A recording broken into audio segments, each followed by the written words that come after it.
Hatimaye dakika 90 zimemalizika hapa katika uwanja wa New Amani Complex. Sisi Simba Sports Club tukifanikiwa kupata ushindi katika mchezo wa kwanza wa Kombe la Mapinduzi. Mchezo ambao ulichukua dakika zote 90 tukicheza vizuri kabisa dhidi ya mpinzani wetu Mwembe Makumbi ambaye licha ya kupiga makelele mengi, licha ya kuongea maneno mengi, lakini hatimaye dakika 90 mnyama ameonyesha ni timu namna gani, amekufa bao 1-0. Nipo na mfungaji wa bao Starboy Mohamed Bajaber ambaye yeye amefunga bao katika mchezo huu leo na kutupelekea kupata hizo pointi 3. Bajaber, mambo vipi? Poa, alhamdulillah. Upo vizuri kabisa? Vizuri. Rekodi zangu za nyambia, mechi 2 za kimashindano ambazo umecheza zote umefunga. Sawa, nisemaje? Alhamdulillah. Umepatia? Umefunga mechi ya kwanza ya ligi dhidi ya Mbeya City uwanja wa JKT Tanzania. Umefunga mechi ya kwanza kucheza kwenye Kombe la Mapinduzi hii leo. Tuambie, kuna maandalizi zaidi ambayo ulikuwa unafanya individual, ulijiandaa zaidi, uliwasoma wapinzani hadi kupelekea wewe kuweza kufunga hilo bao? Naweza sema kwanza alhamdulillah, hiyo break ilinisaidia sana kwa sababu nilikuwa natafuta fitness, na pia hiyo leo nimecheza 60 minutes ya kutafuta fitness pia, lakini alhamdulillah nimebarikiwa na bao pia, so na nimefurahi kusaidia timu kushinda game.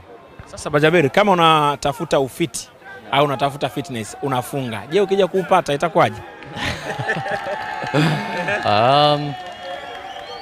Mimi sijui. Mimi nikufanya tu kazi yangu na kuomba Mungu anisaidie, na alinisaidia leo.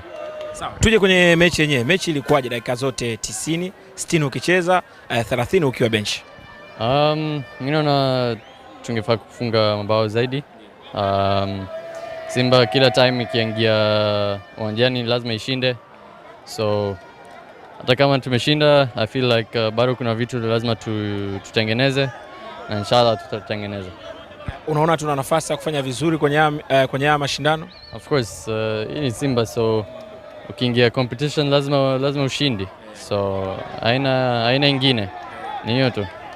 Haya, kwa niaba ya wachezaji kuelekea mashabiki sasa ambao wametusupport hii leo. Naam, CSK. Kwa niaba ya wachezaji kwenda kwa mashabiki ambao wametusupport hii leo. Tunawashukuru sana. Tukienda pia Zanzibar naona mko wengi. Alhamdulillah, na tunashukuru hiyo support yenu, na tuna encourage mkuje tena. Tuna mechi ya pili ambayo tukishinda tunakwenda moja kwa moja nusu finali dhidi ya timu kutoka hapa ya kuitwa Fufuni. Tunaweza kufanya hivyo? Sitaki ku sound repetitive, lakini hii ni Simba, lazima tushinde.